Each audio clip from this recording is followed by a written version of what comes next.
I'm Greg Hunter. Welcome to USAWatchdog.com. We have another new guest on, and this guest has been asked for by, I don't know, at least a dozen people on the website and on the USA Watchdog Greg Hunter YouTube channel. He is James Corbett from the CorbettReport.com, and also the YouTube channel has, you know, tens of thousands of subscribers. Very, very important work being done. James Corbett coming to us from Western Japan.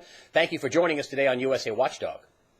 Well, thank you so much for having me here, Greg. I really appreciate it. Lots to talk about, and I want to kind of talk about your latest free movie on the internet called The Century of Enslavement, The History of the Federal Reserve.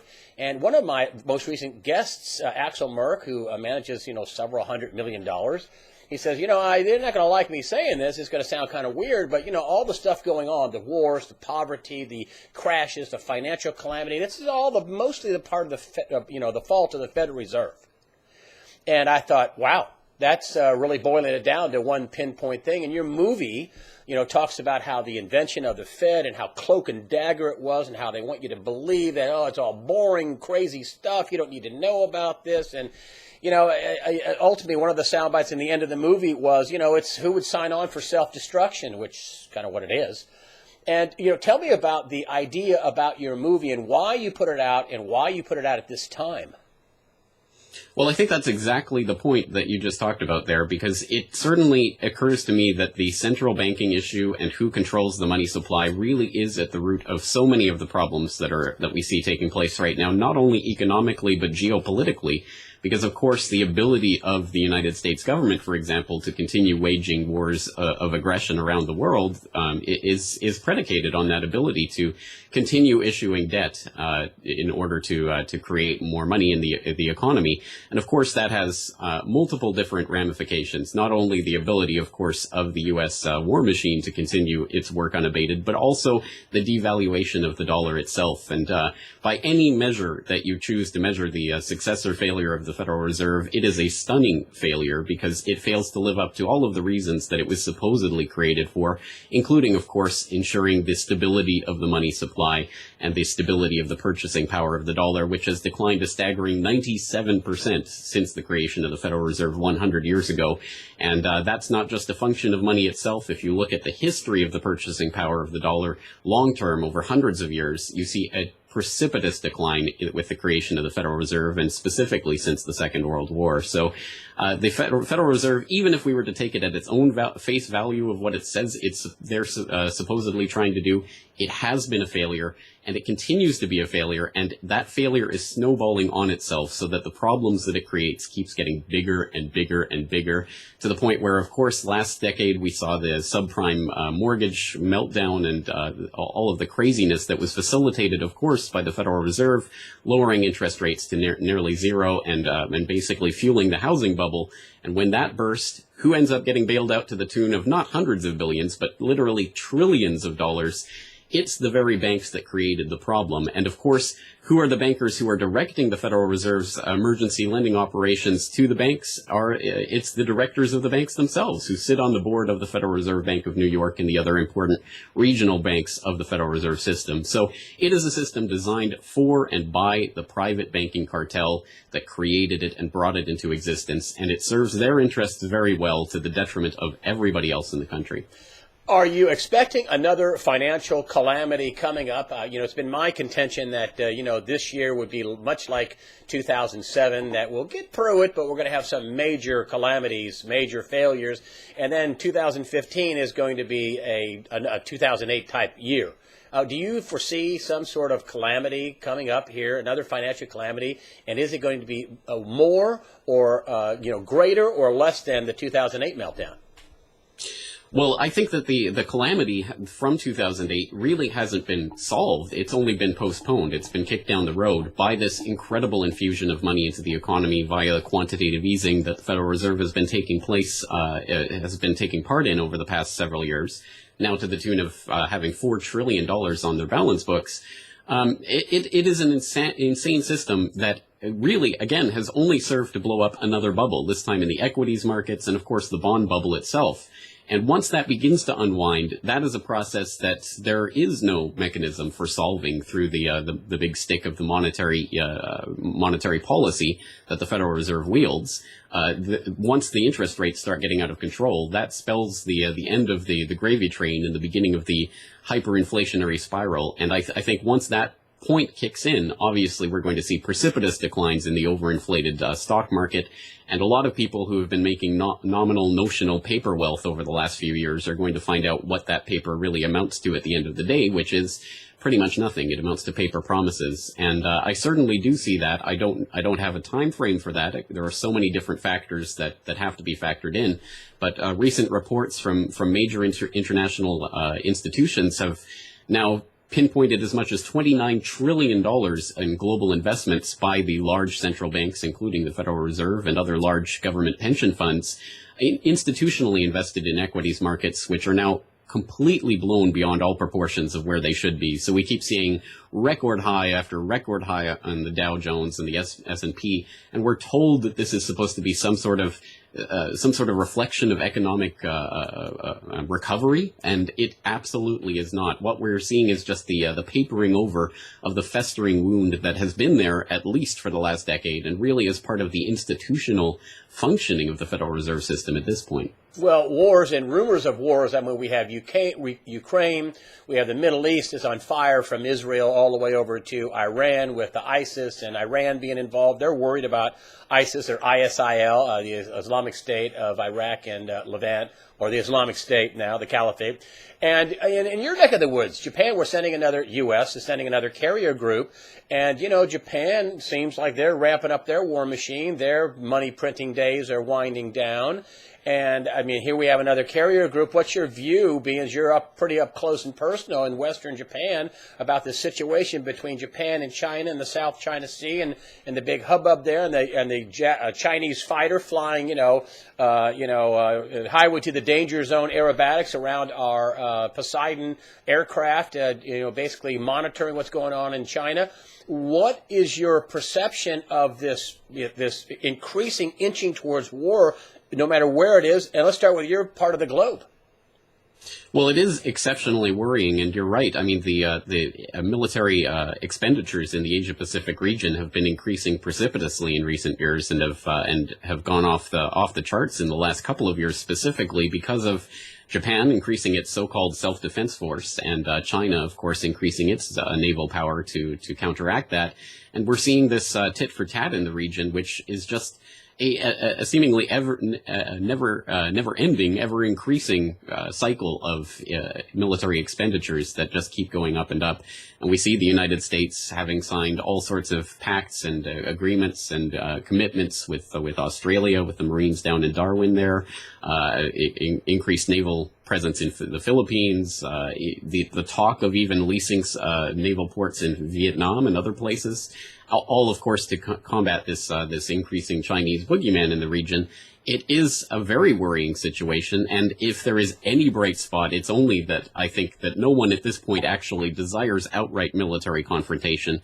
Every side is using this politically as a convenient way to not only rally domestic political support, but also to justify increasing expenditures. And of course, it's been the policy of Japanese Prime Minister Abe since he came into power about 2 years ago to basically inflate the money supply here in Japan, exactly as the Federal Reserve has been inflating it in the United States as part of the regional and global currency war that we see taking shape right now. Well, I mean, there's a lot of weak hands out there. I mean, China has a big, huge, real estate market that could implode. Japan is printing money like there is no tomorrow. The U.S. Has a problem with its monetary policy. Got trillions and $17.5 trillion. The Europe is absolute basket case. I mean, does it look like we're in Ukraine?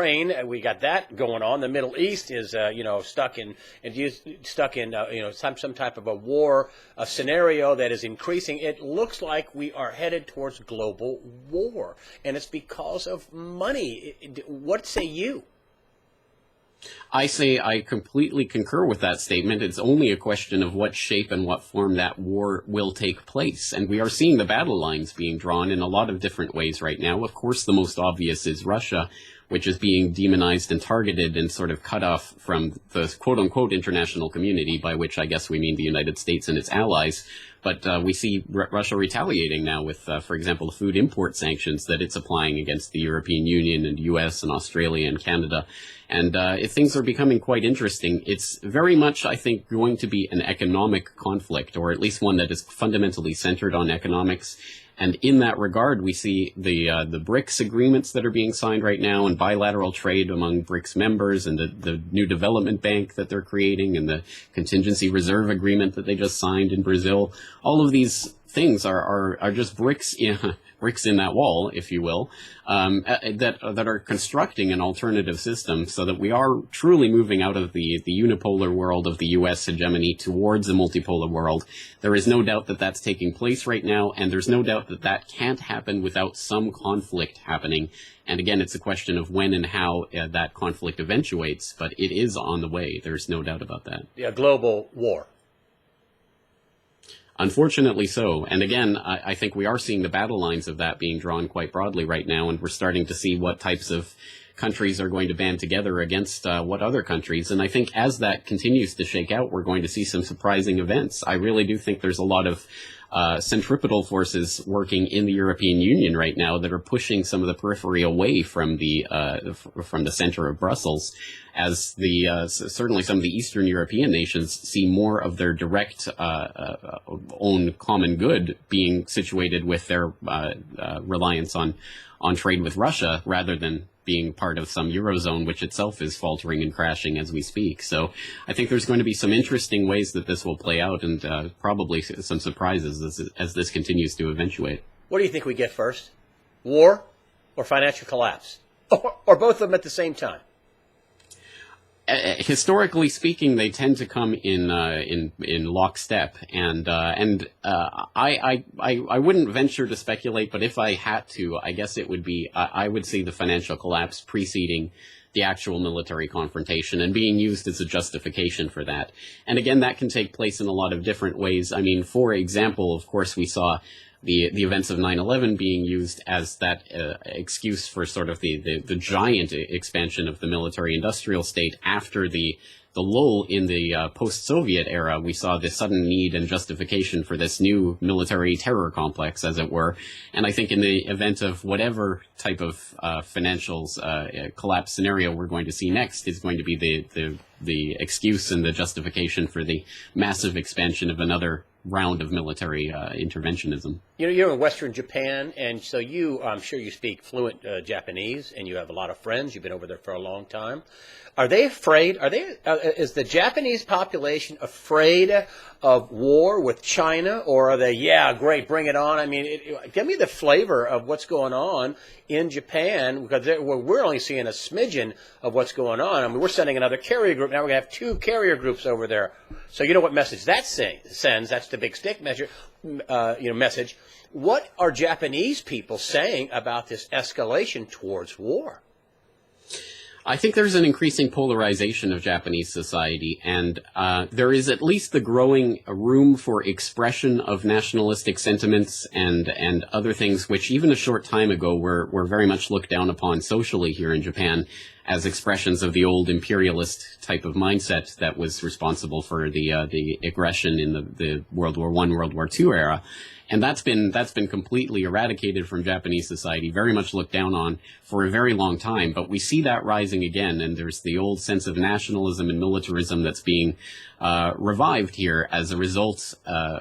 Well, it's a chicken and egg question, whether it's being whipped up by the politicians here or whether it's happening as a result of China's growing influence in the region, or whether those two things are interlocked in a way that it's impossible to separate. Whatever the case may be, there's certainly a rising nationalist and militarist sentiment here, and it may still be a sort of relatively small hardcore of nationalist support for people like Abe, but it is growing, and there is greater room for that expression. Of course, there remains a great degree, a large percentage of the population here that's very much against that type of nationalist or militarist sentiment, but there is, I think, a growing concern over China and its growing ability to wield itself not only militarily but economically throughout the region. And we see that reflected in the fact that a lot of people here who in past years were trying to learn English and become part of the English-speaking business community are now trying to learn Chinese and increasingly taking business trips to Shanghai or Beijing or what have you. So it's definitely having an influence overall on the society here, and a lot of people are concerned about where this is heading.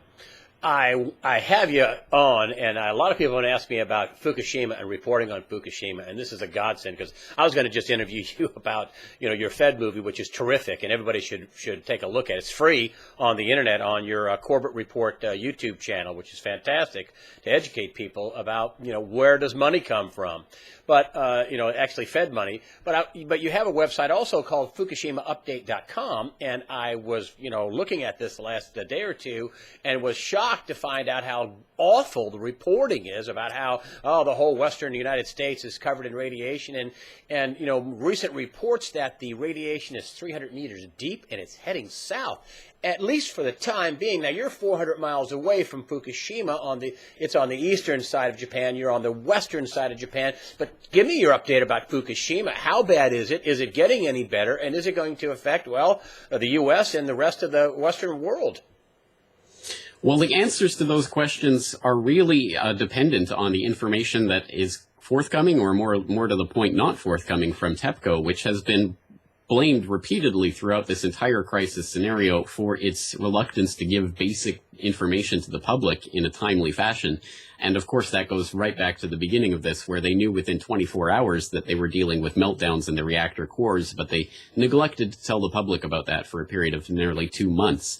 So, I mean, right from the beginning, we've had this withdrawal and withholding of basic critical information. And of course, that continues right through to today. So that, for example, there is now people who are in Japan who are suing the Japanese government to get the information from an interview or a series of interviews that was conducted with the Fukushima plant manager back in the wake of the disaster back in 2011, trying to make that public. It's been withheld by the government all this time. There are newspapers reporting that apparently his testimony includes such nuggets as the fact that as much as 90% of the plant workforce abandoned the site after being directly ordered not to during that crisis. Again, we still only have a vague understanding of exactly how the crisis played out, and that's facilitated by the government and TEPCO working in collusion to hold back basic information. So it is difficult to get a grasp on what's going on, and that's exacerbated by the fact that, for example, a lot of people in North America, especially on the West Coast, are concerned about Fukushima radiation.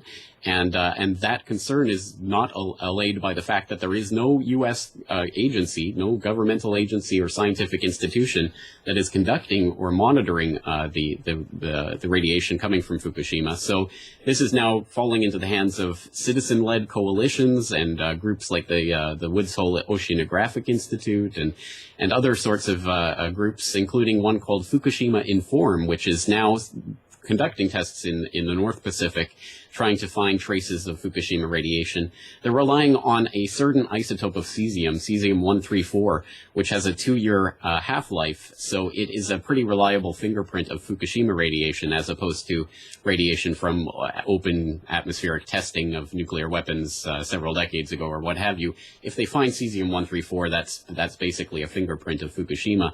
And so they're testing this to try to find out where the radioactive plume, because again, there's 300 to 400 tons of radioactive water spilling out into the ocean every day from the Fukushima plant. Every day, right now to this day, after all this time, 300 to 400 tons every day spilling out into the ocean. You still have reactor meltdown going on, and that's not under control, I take it.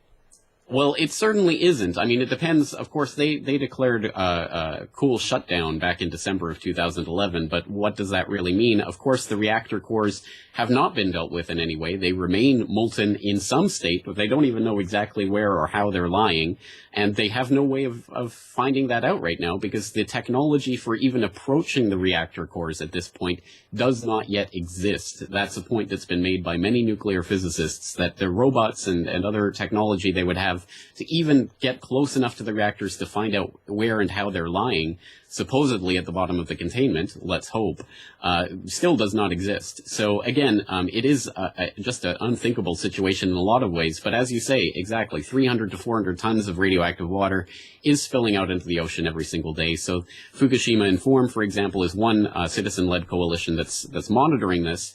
and they, up on their blog right now, have a post about some of the early results of, and it's pretty surprising results of where this radioactivity is actually going. And although most of the models have been predicting the main thrust of that radioactive plume to be heading eastward towards the west coast of North America because of prevailing ocean currents, they're finding now that actually a lot of this radiation has gone very deep below the surface, as much as 300 meters below the surface, and 10 to 60% of it, potentially even the majority of it, as much as 60% of this radiation is heading southward, which again was not predicted by any of the models. So some kind of surprising results there. And as you say, results that aren't really being reported on reliably by much of the mainstream or alternative media at this point. 1,000 feet deep, basically 300 meters roughly. 1,000 feet deep heading southward. That doesn't mean it couldn't end up on the west coast of America eventually. I mean, if you have unfettered 300 to 400 tons of this radioactive junk going into the water, I mean, if it keeps going, eventually it's going to contaminate just about everything in the Pacific, is it not? Well, I mean, eventually it certainly would when we're playing this out. And of course, the reactor cores will remain radioactive for tens of thousands of years. I mean, this isn't a problem that's going to go away anytime quickly. It's just a question of whether they're in some way able to bring that radioactive water into containment in some way, or to stop it from flowing through the site. And of course, we've seen some pretty ridiculous ideas being floated in recent months, including, of course, the ice wall that they were planning to try to construct around the site to stop the groundwater running down from the mountains to the west, down through the site and out into the ocean. They were going to construct an ice wall, basically trying to create permafrost around the plants in order to stop the water from running through it. That turned out to be a dismal failure. They were unable to cool the ground enough to actually achieve the ice wall that they were attempting to achieve. So that idea has been pretty much abandoned. And they're still trying to deal with all of this radioactive water that's running through the site, and the radioactive water that continues to accumulate at the bottom of the reactor cores in the reactor buildings, etc. So they're simply trying to pump as much of it as they can into the containment facilities, the storage tanks that they've created on site. But those storage tanks themselves are leaking, so it's just disaster upon disaster, and really no long-term solution in sight yet. This is an enormous ongoing problem, and you would never know that there was any problem at all. You know, hey, make sure you come to Japan for the 2020 Olympics. We're all groovy here. I mean, is it illegal for you to report on this? Didn't they make some terrible laws about reporting, or did I get that wrong? The Japanese government. Well, last December they passed a new state secrets legislation here in Japan that will make it does make it illegal for whistleblowers to reveal what is deemed to be classified or sensitive information. So that could potentially, of course, affect something like Fukushima, where obviously the government can use the very vague language in that law to try to clamp down on any whistleblowers who attempt to get that word out to the public. And obviously that would have an effect on reporting. That hasn't been openly, or at least declared in any declared sense, used in this sense yet. But of course, the problem with a law like that is the chilling effect that it has, and the fact that it tends to prevent that type of whistleblowing before it happens, rather than clamping down on it after it happens. Would you ever consider leaving Japan? Could it get bad enough where Japan could just most of Japan be in trouble? Well, certainly if the reactor cores do breach containment and start getting into the groundwater and literally spreading throughout Japan, I mean, obviously that's going to be a huge problem. At this point, the Fukushima area and the Fukushima region is a huge concern, and there does need to be, and there is at any rate at the moment, ongoing testing, for example, among children in Fukushima for thyroid cancer. So far, they've found 104 documented cases, 57 of which were confirmed cancer and 46 suspected, and there's a couple in there that I think were somewhere in between. But it's unclear whether or not yet that's actually above the usual rate of 30 cases per 100,000.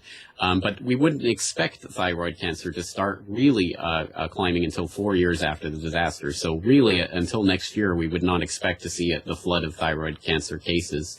So there is, I mean, obviously ongoing concern there. There's still even just the basic issue of the 18-kilometer exclusion zone around the Fukushima plant, which has displaced over 100,000 people and continues to displace many families.